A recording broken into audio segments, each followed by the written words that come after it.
So I'd like to welcome Molly Blomquist, who was a senior leader in the US government. She has really focused on strategic leadership, comprehensive risk management, security assessments, and my favorite, high stakes negotiation. Welcome, Molly. Thank you. Thanks for having me today, Leanne. I'm I'm excited excited. today because I think the value that you bring to people, not only in business, but in their everyday lives, is this episode is just going to be jam-packed with all of that information.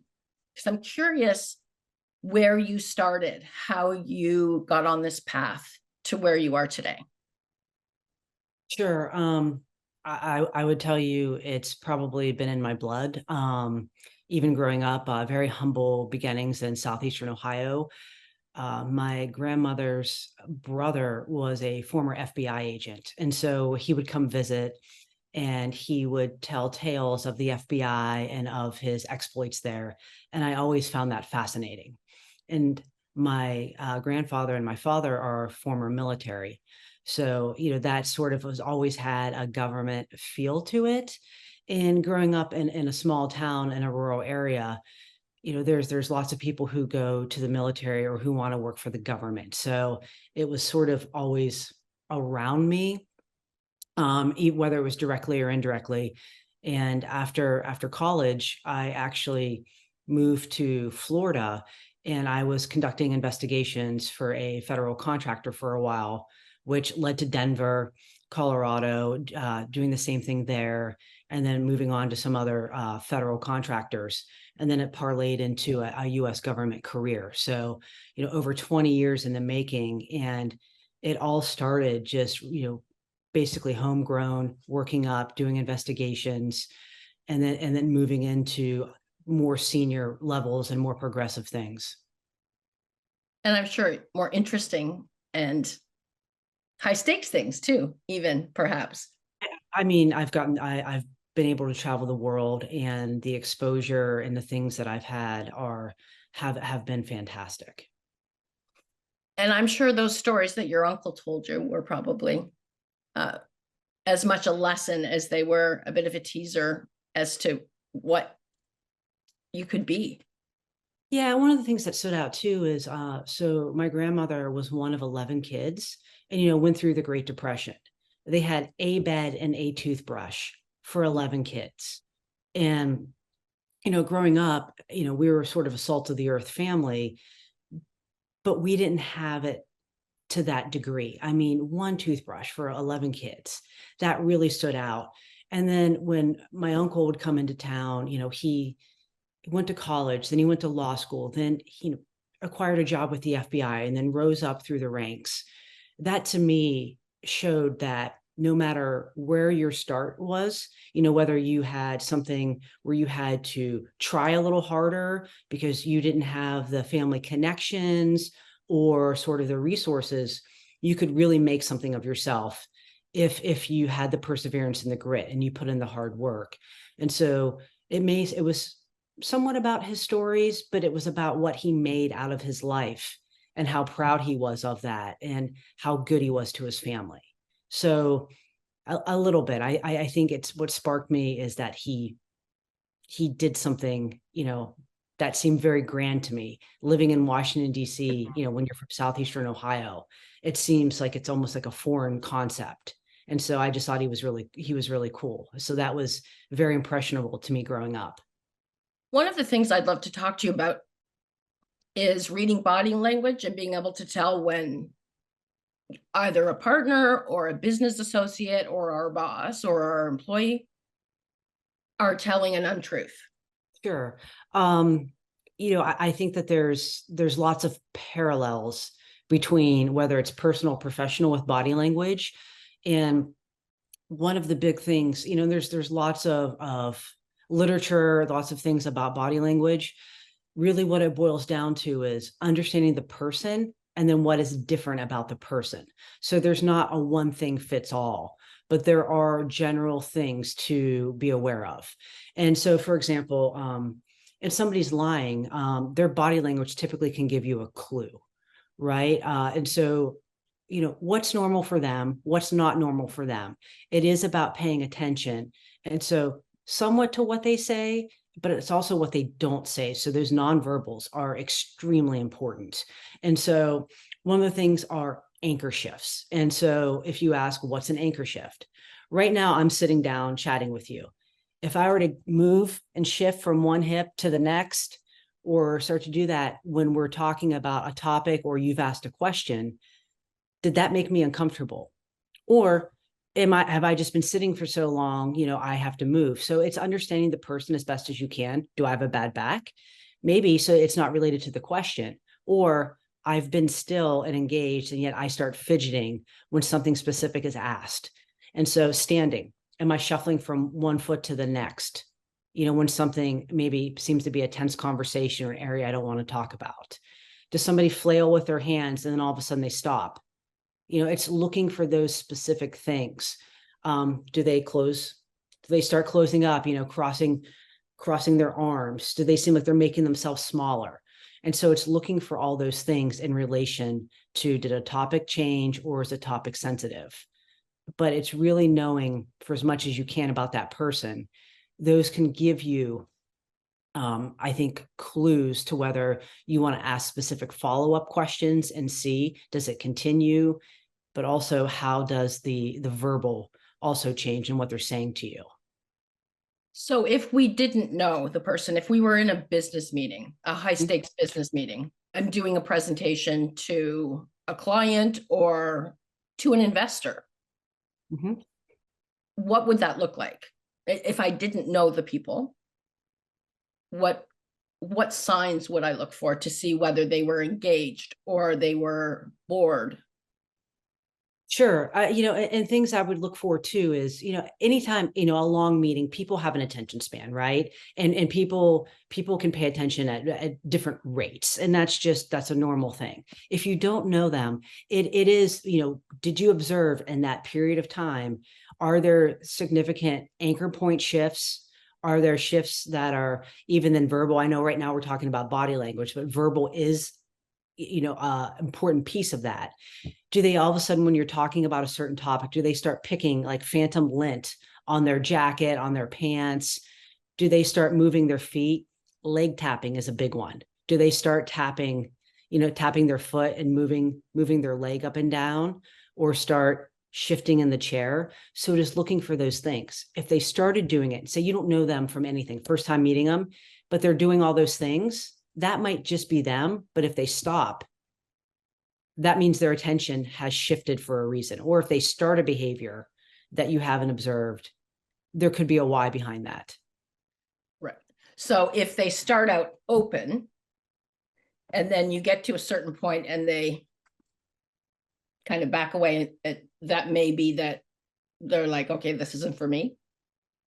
Yes, or they're uncomfortable with the topic, and that's true. Like whether it's a business negotiation, a meeting, or a personal relationship. If somebody's engaged with you, they're leaning forward, they're making eye contact, they're looking at you. When a person becomes uncomfortable, possibly upset or disinterested or disengaged, they can start the body it's things that are subconscious, right? They back away, cross the arms. You can start looking down, looking away. Your body language is giving those clues. And so a lot of things in meetings, whether it's or business meeting or it's just a personal relationship, if people are aware of that, it can give you valuable information. So either you store it for later, or to maybe ask some specific questions to follow up to see, is there something there? Do you want to pull that thread? Interesting. Is there any tips or tricks for reading energy of a person? Because that can sometimes be a clue too. Like Absolutely. Yeah. Absolutely. I think I think anybody can read energy, but not everybody is open to it, because it depends to how do people view that term as sort of new agey, because it can be, right? Some people just aren't aware of the energy. You feel somebody when they walk into a room, or you feel when something changes, again, whether it's business or it's personal. If the tone has changed, you can feel that. you can either store that as information, or you can ask, hey, we were just talking about, we were talking about X topic. And then I noticed a change. I'll give you a recent example. I had to give a direct report some feedback recently that I knew wouldn't be well received. And during the meeting, it started off, friendly, light, engaging. And as we moved into the feedback that wasn't so favorable, because this employee wasn't performing the tasks, even with support, is, having that discussion of, these things are outstanding. Here will be deadlines. Do you need help? Can you advise why, these aren't getting done? It went from friendly and jovial to pushing back in the chair. I mean, literally pushing away from the table, arms crossed. And you could just feel like upset, angry, a little bit aggressive, extremely defensive. And so we know when energy changes of somebody who seems happy, you're more open and engaged, and a shift. And that was related directly to when the conversation focused on the areas of performance that we wanted to see improved. Right. And then once someone gets defensive, though, they're kind of shutting down, right? So how do you deal with that? Is there any way to re-engage them? You can, but on the other side, they also have to be a willing participant to want to re-engage. Sometimes people shut down and they'll leave meetings, right? But, sort of the art of it is, addressing it. So just for example, say this employee's name is Tom, right? Hi, Tom. I noticed that, we started talking, about this topic. It seems to be upsetting to you. It seems to, kind of land a little hard. Do you want to talk about that? You want to tell me your why. So addressing it in a way that is clear, but concise, and it's not accusatory. It's not, Tom, look, your financial reports that you've submitted are garbage. If I put them in a dumpster fire, the dumpster fire would kick them out because they're so terrible.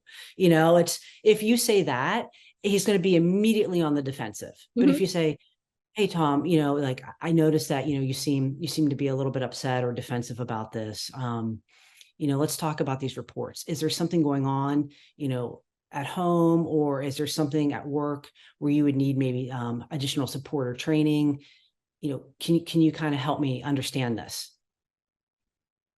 Acknowledge it and then listen to what they say. Yeah.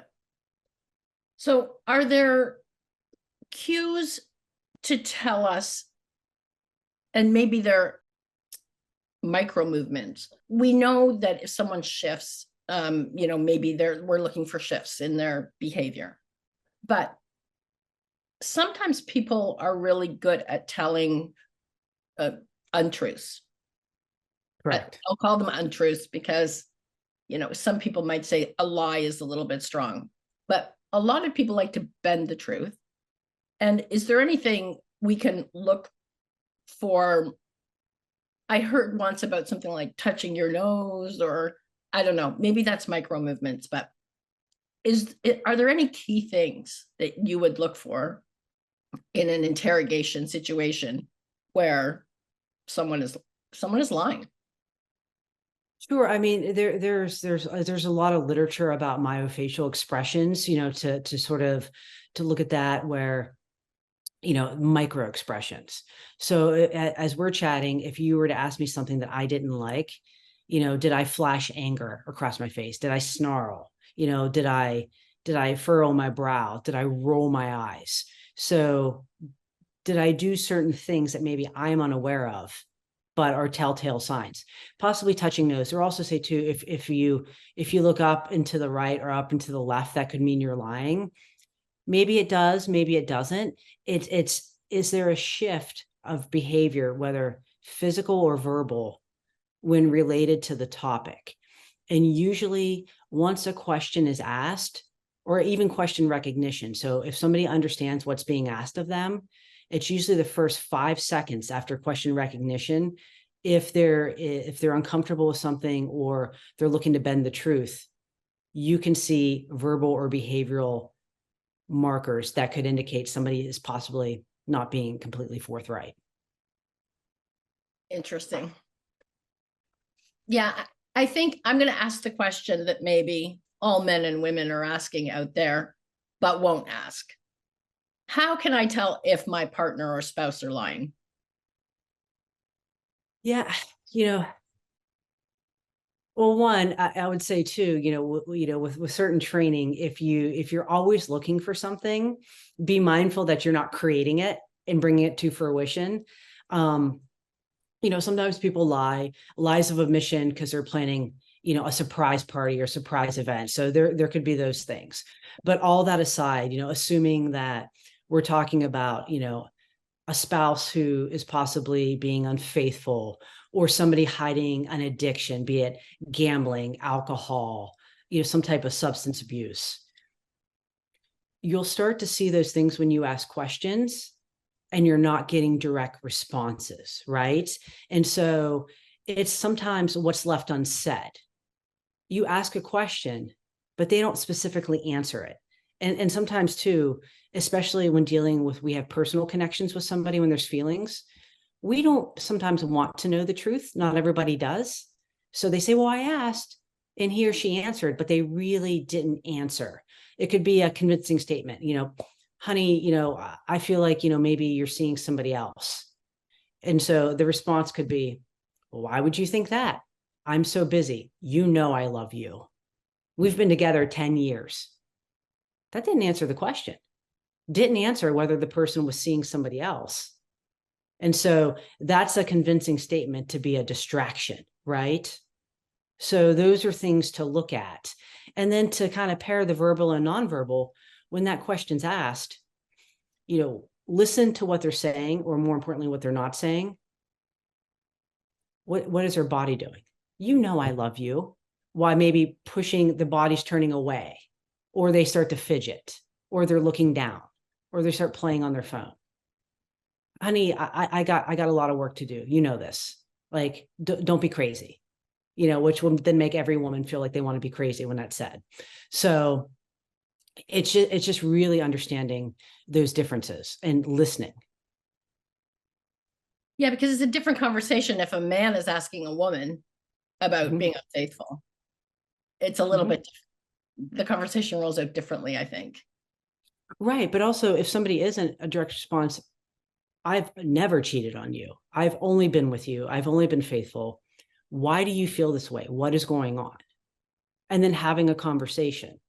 And the flip side of it, though, too, is sometimes when people accuse you of behavior that you're not doing, they're actually doing it themselves. Yes. Yeah. And so that's where it comes out subconsciously. Coming out is, you know what? You look nicer. You look like you're getting fit. Who are you getting fit for? Why do you all of a sudden you're doing X?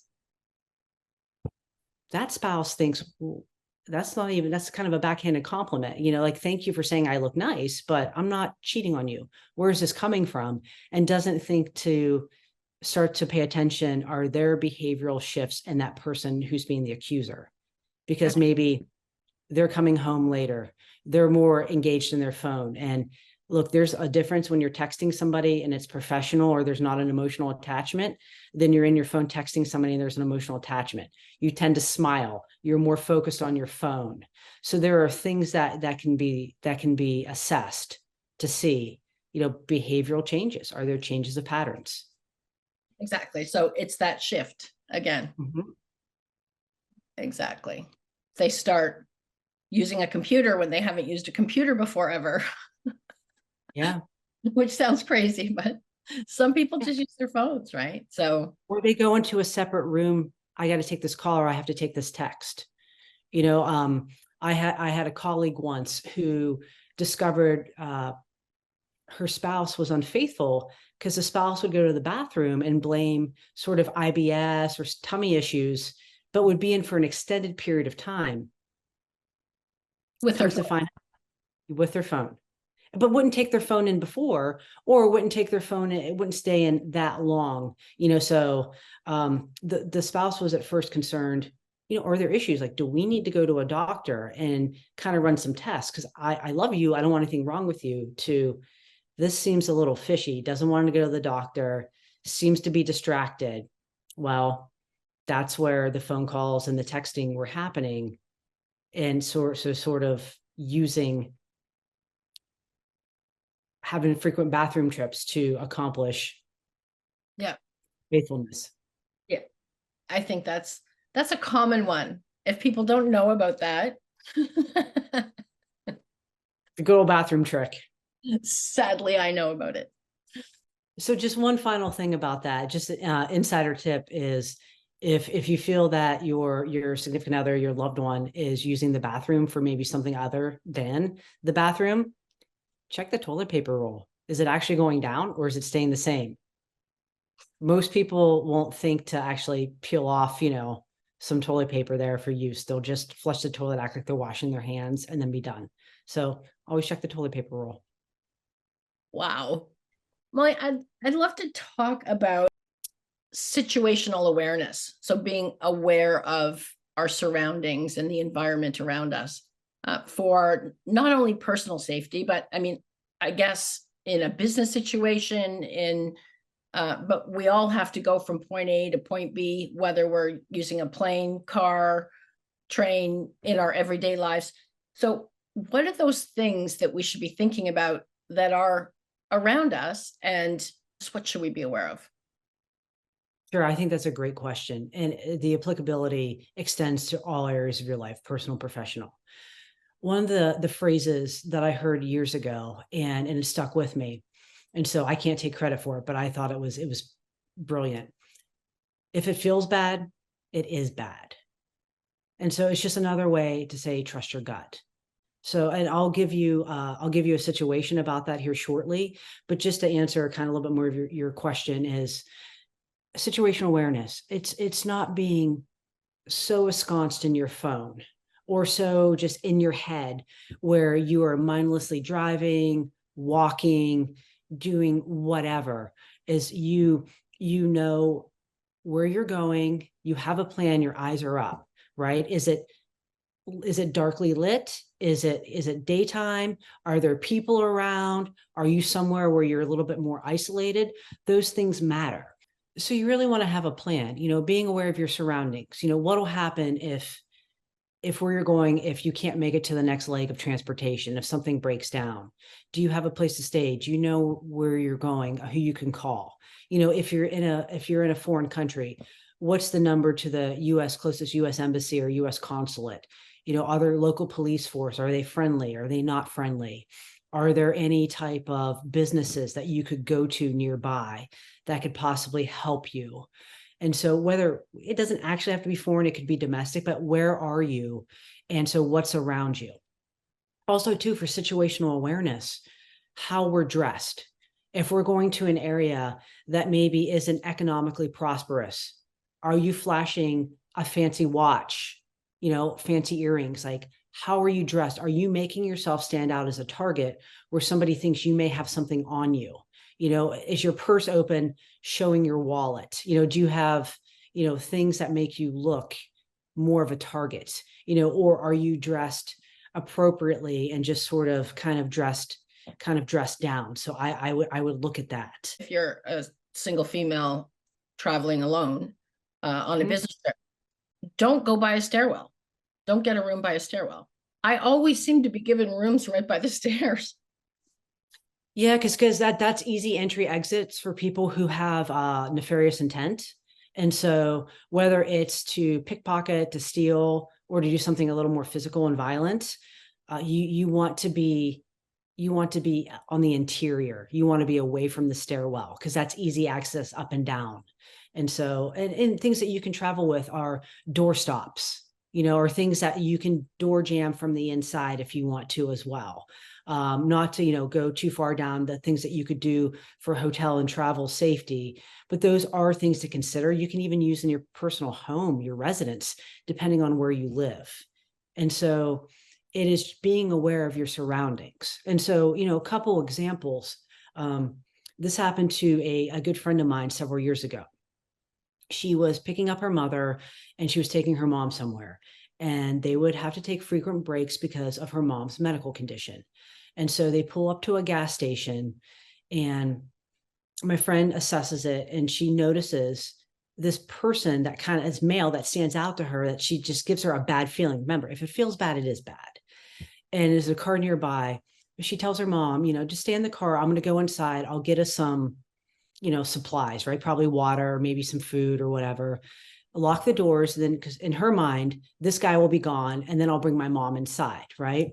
Well, as she had her door open and she was going to get her purse, the guy came up and attacked her and hit her. And he hit her so hard, it split her face open. To this day, she still has scars. A lot of surgeries and a lot of makeup have made them less visible, but drug her, and her mother is in the car witnessing her daughter being pulled away. So now we have a kidnap situation. And my friend was able to stay aware enough and eventually to fight him off to get out of his vehicle while the mom is calling 911, watching that. So it's just, and it's amazing sometimes people around, you have angels that'll help you and you have people who won't get involved. And so in that situation, she said she was losing consciousness, but she was fighting for her life because she's a wife, she's a mother, she's a daughter. So her whys were her family. And she said just something kicked in. But when she tells the story now, there's one, not a dry eye in the room. But second is, she's like, if I could go back in time and change it, I would have listened to my gut about that guy, that something was off about him. And I would have went to a different gas station, or I would have just done something different. And sure enough, when he was arrested, lots of priors, lots of violent priors. She lived to tell the story, but not every story has a good outcome from that. And so, or has the same outcome, I should say. Molly, I'm wondering, are there other things we can look, as we're walking? So that's a situation where, you pull in somewhere and you can assess the situation, which is great advice, by the way, and to listen to your gut. But if I'm walking down the street and I'm going from A to B, what are some of those things that I should be aware of? Yeah, that's a great question. First and foremost, use your surroundings and limit distractions, whether it's somewhere where you've been 100 times or it's somewhere new. It's understanding, traffic patterns. If you're in a city environment, if you're a little bit more urban, does something stand out and look different? And I'll share a personal story. I was in San Francisco, and I was walking down the street. It was probably between 7 and 8 a.m. And I had a backpack, and my backpack is black. It doesn't show anything that would stand out, right? And I was walking somewhere. I had a morning appointment, and so walking along the storefronts, what you can see is reflections from the mirrored storefront. So this is about using your surroundings. Not many people on the street, but I noticed this guy on the other side of the street stopped me, and he kept following me. So after 3 blocks, I noticed, and I went a different route. So I changed directions, right? I wasn't walking straight anymore, even though I was going to a straight path. And he changed. I turned around, stopped, and stared at him and asked him what he was doing. I am almost positive he was a spotter, because what spotters do is then they assess and then they let somebody else know. Because there was a couple guys down the street. I think they were probably going to try to take my backpack. And so, but calling him out, bringing awareness to it is, that's the biggest thing you can do, is make yourself less of a target. Is use storefronts, use your mirrors if you're driving, use traffic, use your phone. Your phone has a camera. Put it behind you, look around if you need to. That's the biggest thing. And then I looked for stores that were open at that time. Is there a coffee shop so I can go into? Those are all things that you can do to be aware of. But calling him out makes me less of a target, because it seems that I'm confident, I'm aware, versus walking sort of meek, acting like I don't see him. The confidence will scare off people versus acting if you're a little bit insecure and unaware. Those are some great examples, because I think we've all been in situations, whether it's broad daylight, whether it's through an underground parking garage, where we're not feeling exactly sure. We can hear footsteps. We don't know if they're behind us. One of the tricks that I like to use is putting the camera on my phone on and having it up far enough so that I can kind of look around me. And if there is someone behind me, at least I'll get them on video. So that's great advice. I think the most important thing, though, that I take away from that is trust your gut. If it feels bad, it is bad. Yeah. Now, what are some other situations of being aware? We had talked earlier, and I talked about, my biggest fear at one of the offices that I had was that someone was going to come crashing through our plate glass window in a vehicle. But you've got a lot of examples of things that we should be aware of as businesses, as business leaders, even, I guess, for home. Do you want to talk a little bit about emergency plans and action plans? Yeah.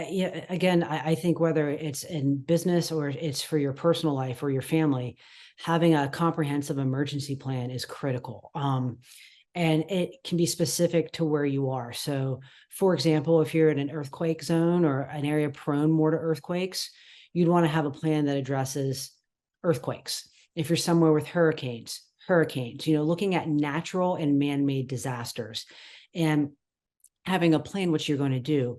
Looking specifically at businesses, take active shooter, right? I mean, you hope that never happens somewhere.